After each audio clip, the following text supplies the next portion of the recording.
update Pi Network terbaru hari ini. Mari kita bahas apa isinya supaya kita clear ya. Informasi ini berlaku sejak video ini saya buat dan juga sampai tanggal 14 Maret 2025. Apa informasinya terkait dengan informasi Pi Network terbaru hari ini, yaitu adalah grace period, final deadline extension, dan juga masalah KYC dan mainnet migration. Oke, ada dua hal pokok yang perlu saya bahas di video kali ini. Mungkin videonya agak sedikit panjang, supaya teman-teman tidak gagal paham, jangan di skip videonya. Langsung saja kita bahas yang pertama di bagian read more ini terkait dengan grace period. Oke, langsung saja kita buka ya. Oke, langsung saja teman-teman, kita to the point aja ke pembahasannya, yaitu ke translate-nya ya. Jadi di sini batas waktu masa tenggang diperpanjang hingga pukul 8 UTC pada tanggal 14 Maret 2025. Jadi dari judul sini sudah jelas di tanggal 14 Maret itu adalah hari Pi Day dan juga perpanjangan ya hingga pukul 8 UTC atau 8 pagi ya. Kalau di Indonesia sampai sore lah ya, jam 3 sore pada tanggal 14 Maret. Sebetulnya dari judul sini sudah jelas. Lebih jelas lagi kita bahas lagi di bawahnya. Sebagai bagian dari misi berkelanjutan kami untuk memastikan inklusivitas, keadilan, dan partisipasi maksimal dalam ekosistem jaringan Pi, masa tenggang memiliki satu perpanjangan terakhir hingga pukul 8 UTC pada tanggal 14 Maret. Peringatan 6 tahun sampai peringatan 6 tahun ya, kurang lebih gitu ya peluncuran resmi proyek. Batas waktu masa tenggang adalah satu-satunya fitur Pi yang diperpanjang beberapa kali, dan perpanjangan tersebut dimaksudkan untuk memungkinkan sebanyak mungkin pioner sejati memverifikasi saldo mereka. Jadi dari postingan paragraf pertama sudah jelas, sampai 14 Maret itu adalah peringatan 6 tahun atau Pi Day, dan juga batas masa tenggang ya, kayak gitu ya. Namun mengingat masa tenggang 6 bulan beserta berbagai perpanjangannya yang seharusnya memberi banyak kesempatan bagi para pelopor untuk memverifikasi dan menerima Pi mereka di jaringan utama, berakhirnya masa tenggang tidak dapat dihindari untuk memastikan jaringan dapat terus berlanjut dalam fase barunya tanpa sejumlah besar saldo seluler yang tidak terverifikasi dan tidak diklaim. Dengan demikian, ini merupakan kesempatan terakhir bagi pioner untuk menyelesaikan langkah-langkah yang diperlukan guna menghindari kehilangan saldo seluler mereka sebelumnya. Jadi jangan sampai teman-teman belum menyelesaikan di daftar periksa mainnet sampai tanggal 14 Maret. Kurang lebih gitu ya, supaya saldonya tidak hilang, atau belum menyelesaikan KYC-nya. Mengapa memperpanjang masa tenggang untuk terakhir kalinya? Dan ini adalah terakhir kalinya teman-teman. Sempat beberapa kali diperpanjang dan ini adalah terakhir kalinya ya. Seperti biasa, ekstensi ini mencerminkan komitmen kami terhadap inklusivitas dan aksesibilitas di seluruh komunitas Pi global, termasuk banyak pioner awal yang menjadi kunci pertumbuhan awal Pi. Hal ini seperti ekstensi sebelumnya membantu dengan cara berikut: melibatkan kembali pioner awal, kemudian inklusivitas dan aksesibilitas, selanjutnya solusi lanjutan untuk kasus khusus, mencapai tujuan jaringan. Apa arti ekstensi ini bagi Anda? Nah, di sini teman-teman perlu kita bahas. Kirimkan aplikasi KYC Anda dan lengkapi daftar periksa mainnet Anda ya, untuk bermigrasi ke mainnet paling lambat pukul 8 pagi UTC pada tanggal 14 Maret. Jadi ini adalah kesempatan terakhir ya. Mudah-mudahan ini benar-benar terakhir. Kalau enggak ya diperpanjang lagi untuk migrasi yang kedua ya. Aturan masa tenggang tetap tidak berubah ya, itu dia ya, tidak berubah teman-teman. Jika Anda gagal menyelesaikan KYC atau migrasi mainnet dalam masa tenggang, Anda berisiko kehilangan sebagian besar saldo seluler Anda, kecuali untuk Pi yang ditambang dalam 6 bulan sebelum migrasi. Ini adalah perluasan terakhir ya, ini ada penjelasan khusus atau penegasan ini terakhir teman-teman ya, setelah Open Network diluncurkan. Jadi semua pioner yang belum bermigrasi sebaiknya bertindak sekarang. Langkah berikutnya untuk melengkapi persyaratan masa tenggang Anda, klik ikon, intinya ya, klik titik 3 itu, di garis itu kalian lengkapi yang di daftar periksa mainnet ya, yang terkait dengan alamat wallet yang diverifikasi ya, alamat wallet atau dompet lama Anda atau dompet baru. Silakan teman-teman yang bagi sudah merubah alamat walletnya ya, dikonfirmasi di kolom 6 ya. Nah, ada tanda tangan digital di situ. Oke, selanjutnya kita bahas tentang informasi yang kedua. Oke, informasi yang kedua terkait dengan Open Network Announcement. Ini juga menjadi momok pertanyaan kebingungan teman-teman. Open Mainnet sama Open Network apa bang bedanya gitu ya. Sebetulnya kalian bisa cari sendiri ya di Google Translate. Daripada saya basa-basi dan kalian gak percaya, langsung saja kita buktikan ya. Open Mainnet itu apa, Open Network itu apa ya. Langsung saja kalian klik di Google Translate saja bos. Oke, di sini kalau kita cermati, Open Mainnet itu adalah buka jaringan utama, sudah dilakukan ya. Kalau yang mainnet artinya jaringan utamanya dibuka. Kalau open network artinya jaringan terbuka. Ini sebetulnya sama sih ya. Kalau open network lebih ke jaringannya, tapi kalau open mainnet itu jaringan utamanya yang sudah dibuka. Jadi yang pertama kan open mainnet artinya jaringan utamanya sudah dibuka, sudah bisa diakses oleh eksternal aplikasi termasuk bursa dan lain sebagainya. Jadi sudah jelas ya terkait dengan open mainnet atau open network ya, sama-sama intinya jaringannya dibuka ya, baik itu jaringan Pi network itu sendiri atau jaringan utamanya. Dan saya sendiri sudah membuktikan terkait dengan withdrawal di OKX dan juga di swap ya, dari USDT bisa ke Pi, dari Pi bisa ke koin-koin kripto yang lainnya, itu menandakan artinya sudah open network dan juga open mainnet sama aja. Nah gimana? Jadi sudah jelas ya terkait dengan open mainnet atau open network ya, sama-sama jaringan terbuka dan jaringan utamanya dibuka ya. Oke, langsung saja kita bahas di videonya selanjutnya, kita terkait dengan open network announcement. Oke, langsung kita baca terjemahannya aja ya. Jaringan terbuka Pi telah diluncurkan, sudah dibuka ya kan.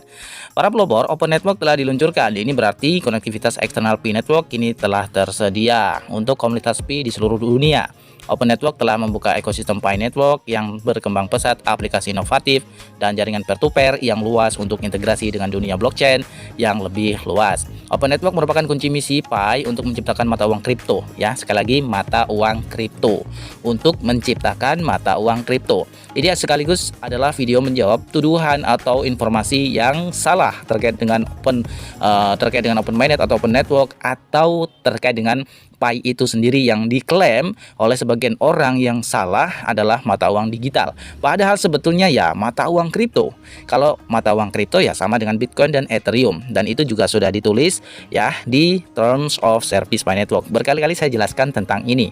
Jadi ya sama aja dengan kripto yang lain, tidak ada bedanya. Bedanya di komunitas yang sangat pesat dan juga ekosistem atau utilitasnya ya teman-teman ya.